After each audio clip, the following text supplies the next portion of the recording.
تو اس سے یہ بھی پتہ چلتا ہے کہ نبی صلی اللہ علیہ وسلم کی جو نماز ہے اس کا طریقہ مردوں اور عورتوں کے لیے ایک ہی جیسا ہے، کوئی الگ سے نہیں بتایا گیا کسی بھی سٹیپ کے بارے میں.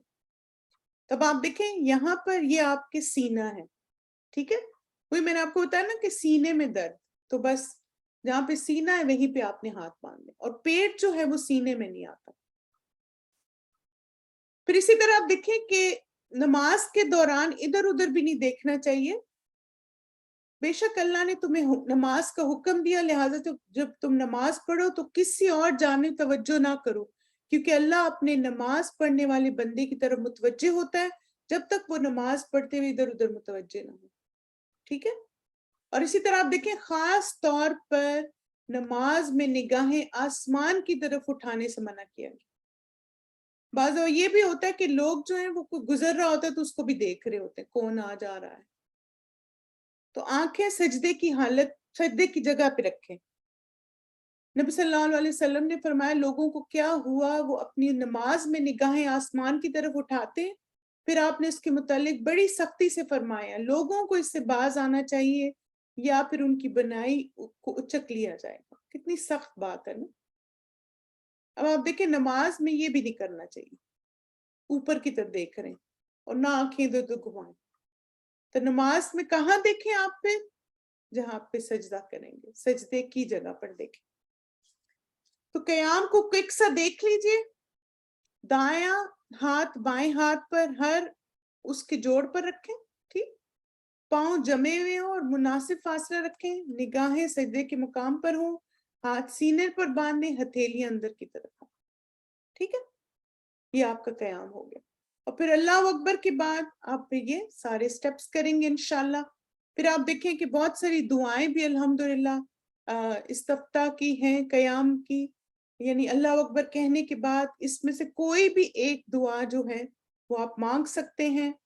یہ دعا ہم سب کو آتی ہے، سبحانک اللہم وبحمدک وتبارک اسمک وتعالی جدک ولا الہ غیرک. اور پھر اللہم باعد بینی، یہ بھی الحمدللہ ہم سب کو آتی ہے. تو یہ سب دعائیں نبی صلی اللہ علیہ وسلم سے ثابت ہیں، آپ ان کو پڑھ سکتے ہیں. خاص طور پہ تہجد کے وقت جیسے ہم عباد الرحمن کے بارے میں پڑھ رہے ہیں، تو آپ دیکھیں کہ نبی صلی اللہ علیہ وسلم تہجد کے وقت خاص طور پر یہ اذکار کیا کرتے تھے. 10 دفعہ اللہ اکبر، 10 دفعہ الحمدللہ، 10 دفعہ سبحان اللہ، 10 دفعہ لا الہ الا اللہ اور 10 دفعہ استغفر اللہ. تو یہ بھی آپ جب قیام اللیل کے لیے اٹھیں تو یہ اذکار بھی کر سکتے ہیں. اسی طرح لمبی صورتوں کی تلاوت کرنا، اور اس میں آپ دیکھ کر بھی پڑھ سکتے ہیں. عائشہ رضی اللہ عنہا کا آزاد شدہ غلام ذکوان تھا جو رمضان میں ان کی امامت کرایا کرتا اور مصحف سے پڑھتا تھا. قرآن مجید کو دیکھ کر بھی آپ تلاوت کر سکتے ہیں عباد الرحمن بننے کے لیے، تاکہ آپ کا لمبا قیام ہو سکے. ٹھیک ہے، تو چلیے ایک دفعہ اس کی تلاوت سنتے ہیں مائی ڈیئر اسٹوڈنٹس، اور پھر انشاءاللہ اس کو اپنے سیشن کو کنکلوڈ کرتے ہیں. جزاکم اللہ خیرن کثیرہ، بارک اللہ فیکم.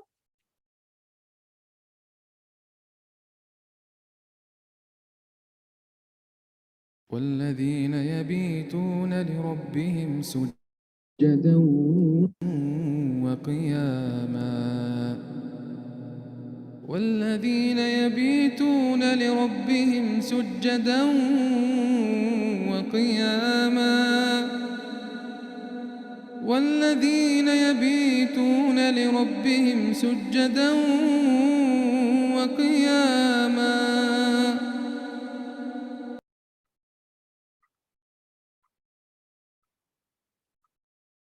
چلیں الحمدللہ یہاں پہ ہم اپنے سیشن کو کنکلوڈ کرتے ہیں. اور ایک آخری آج کی جو ہماری دعا ہے، چونکہ نماز کے بارے میں ہم نے پڑھا، تو یہ بتائیے کہ یہ دعا آپ کو آتی ہے نا سب کو؟ ربی جعلنی مقیم الصلاۃ ومن ذریتی ربنا وتقبل دعا. اے میرے رب مجھے اور میری اولاد کو نماز قائم کرنے والا بنا دے، اے ہمارے رب، اور تو میری دعا قبول فرما. یہ بتائیں کہ یہ دعا کس کی دعا؟ ابراہیم علیہ السلام کی. ماشاءاللہ، اللہ مبارک. تو اس دعا کو بھی اپنی دعاؤں میں آپ نے شامل کرنا ہے. اس کا ترجمہ بھی یاد کریں، انشاءاللہ آپ کے کوئز میں آئے گا. اور جزاکم اللہ خیرن کثیرہ my dear students for being so generous. آپ نے مجھے ایکسٹرا ٹائم دیا اور ہمارا ٹاپک کمپلیٹ ہو گیا. اللہ سبحانہ تعالیٰ سے دعا ہے کہ اللہ تعالیٰ ہم سب کو عباد الرحمن کی طرح اپنے رب کے لیے اور صرف اس کی رضا کی خاطر راتوں کو سجدے اور قیام کرنے والا بنائے. سبحانک اللہم و بحمدک اشہد ان لا الہ الا انت استغفرک و اتوب الیک. السلام علیکم ورحمۃ اللہ وبرکاتہ.